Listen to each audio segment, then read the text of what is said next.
and something in on the opposite side blew through one of the windows. And I remember just turning to look at it, and I can hear my aunt, Carol, say, "Get down, get down, get down, it's a tornado." I remember thinking, so this is how I die? No, this is it.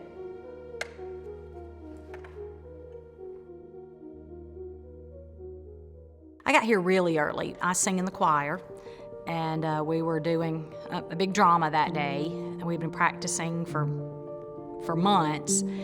We had invited a lot of people. We knew that there was likely to be a big crowd that day. And when I got there, it was like this beautiful, sunny, fantastic day. And then the next time I was aware of the weather is we were in Sunday school, which started at 10, I guess, 9:30, and it had started to be very stormy and rainy, and people were, umbrellas were, being turned inside out, and they were going to get people with umbrellas from their cars and help get them in the building. So it had gotten really nasty, but just rain. And then we moved on to the service, to the 11 o'clock hour, and the church had just 2 sets of pews, and the choir was on one side in the first maybe 3 pews, and the children who were participating in the drama were on the other side in about 3 pews, 2 or 3. I was the first, here's the aisle. I was the front seat, aisle seat, so I'm right here.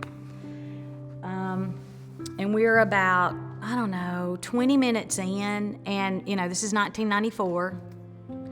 Our music was on cassette tape. So, and my dad was in the back running the sound system, and the power started to go out, which is a problem if you're doing a drama and all of your accompaniment is on tape. And the next song coming up was actually a children's song. And my sister and I, my Aunt Carol was leading the choir, and she asked us to, when we just continued on, a cappella, we just continued on. And she asked us to go and sing with the children because they were going to be so quiet they wouldn't be able to be heard. So Krista and I moved over, and we helped lead the children in their song and sang that. And the next thing I remember, things started hitting the windows. I thought it was hail. I shouldn't say what anybody else thought. I thought it was hail because it was stormy. The power was going in and out, but that wasn't necessarily unusual here for the power to not be super reliable. And then things start hitting the windows, which I thought was hail. Turns out it was debris. It was limbs and pieces of houses or whatever. And something on the opposite side blew through one of the windows. And I remember just turning to look at it, and I can hear my aunt, Carol, say, "Get down, get down, get down, it's a tornado." Now, she doesn't remember saying that it was a tornado. Maybe she didn't, but that's what I heard. And so I just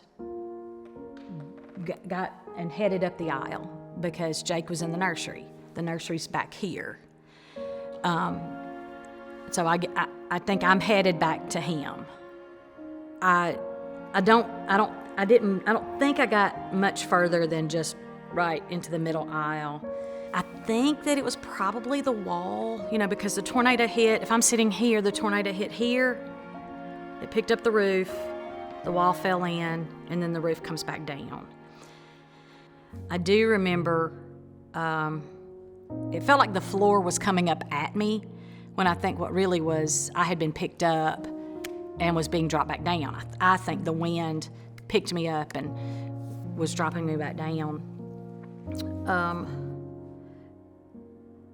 I had real severe pelvis injuries and a head injury. So I had 15 staples in my head, and my pelvis was broken in multiple places. So I couldn't walk. And I was in a lot of pain. And it took me out to the church grass, to the front yard. I remember it raining again on me. I remember hearing police, like the emergency radios, breaking in with the static. And the next thing I remember is being loaded into an ambulance, and my Aunt Joyce and her daughter Janet were already in that ambulance. So we took off. We ended up at Riverview Hospital. I was in the emergency room and kind of groaning in pain, and I heard a voice say, "Rhonda, is that you?" And it was my husband, and he had been brought to the same hospital. And so they ended up taking me to surgery because I had external fixation in my pelvis. So that did all that, put me back together, put the staples in my head, and then we were in the same hospital room. I have never talked about the tornado that I did not have a little bit more peace afterwards. There's never been a time that talking about it was not healing for me. The more I hold in something that's painful and hurtful, the more control it has. So the more I talk about it, the more control I gain. I mean, I wish that the tornado had not happened. I wish that my Uncle Buddy was here to meet my grandkids. He would love them, to meet his own grandchildren. Amy and Eric and Hannah and all those other babies would have babies of their own now. And so yeah, I miss them terribly. So yeah, I wish it had been different. I don't think I've ever been angry for myself, but I have been angry for